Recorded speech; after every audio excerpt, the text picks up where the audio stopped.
অনেকে কলমি শাকের ডাঁটা খেতে পছন্দ করেন না। যদি এভাবে রান্না করে খান তাহলে বারবার খেতে মন চাইবে। তাহলে বন্ধুরা দেখে নাও এটা আমি কিভাবে রান্না করি।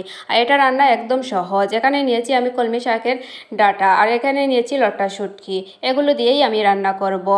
আমি অফ ক্যামেরায় এই ডাঁটাগুলো কেটে নিয়েছি, লম্বা লম্বা করে কেটে নিয়েছি। আপনারা আপনাদের পছন্দ মতো কেটে নেবে। আর এদিকে নিয়েছি লট্টা শুটকি আর নিয়েছি শীতল দুটি। আর এখানে নিয়েছি আমি কলমি শাক আর নিয়েছি পেঁয়াজ রসুন। এখন আমি রান্নাটা করে নেব। গরম একটা কড়াইয়ের মধ্যে দিয়ে দিলাম তেলটা যখন গরম হয়ে গেছে ঠিক তখনই এর মধ্যে দিয়ে দিলাম পেঁয়াজ কুচি, রসুন কুচি। এখন এগুলো আমি ভেজে নেব।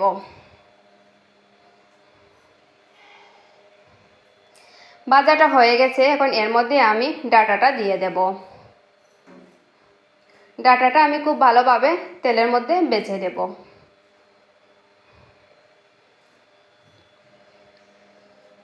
দেখেন বন্ধুরা, আমি খুব ভালোভাবে এটা ভেজে নিয়েছি।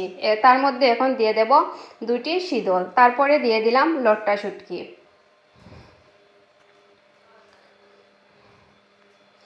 তারপরে দিয়ে দিলাম আমি কলমি শাক।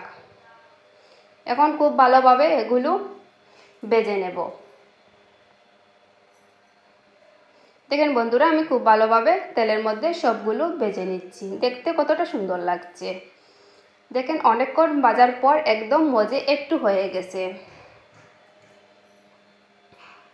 আরও কিছুক্ষণ ভেজে নেব। ভাজাটা হয়ে গেছে, এখন এর মধ্যে আমি মরিচের গুঁড়া দিয়ে দিলাম 2 চামচ, 1 চামচ দিয়ে দিলাম হলুদের গুঁড়া, দিয়ে দিলাম স্বাদ মতো লবণ। সব কিছু দিয়ে দিয়েছি। এখন খুব ভালোভাবে কষিয়ে নেব। কষানোর মাধ্যমে সুন্দর একটা কালার চলে আসবে আর মশলার কাঁচা গন্ধটা চলে যাবে। বেশ কিছুক্ষণ সময় নিয়ে এটা কষাতে হবে। কষানোটা আমার হয়ে গেছে, এখন আমি অল্প পরিমাণে জল দিয়ে দিলাম। জল দিয়ে বেশ কিছুক্ষণ নাড়াচাড়া করে একটা ঢাকনার সাহায্যে ঢেকে দেব সিদ্ধ হওয়ার জন্য। 5 মিনিট পর আমি ঢাকনাটা তুলে নিলাম। তুলে নিয়ে দেখলাম জলটা শুকিয়ে গেছে আর ডাঁটাগুলোও সিদ্ধ হয়ে গেছে, শুটকিগুলোও সিদ্ধ হয়ে গেছে।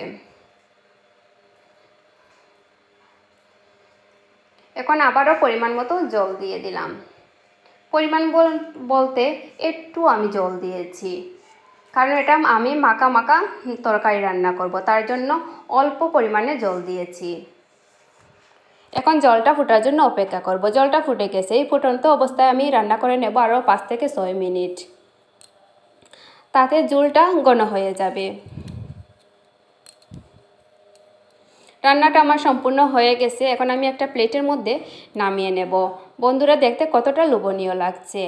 আর এই ডাঁটার তরকারিটা খেতে অনেক মজা। এই ডাঁটার তরকারিতে দিয়ে আপনারা এক থালা ভাত খেতে পারবেন। বন্ধুরা, এই ভিডিওটা যদি আপনাদের কাছে ভালো লেগে থাকে অবশ্যই কিন্তু লাইক কমেন্ট করবেন এবং তার সাথে সাথে শেয়ার করবেন, অন্যকে দেখার সুযোগ করে দেবেন। আজকের মতো টাটা, বাই বাই। সবাই কিন্তু ভালো থাকবেন।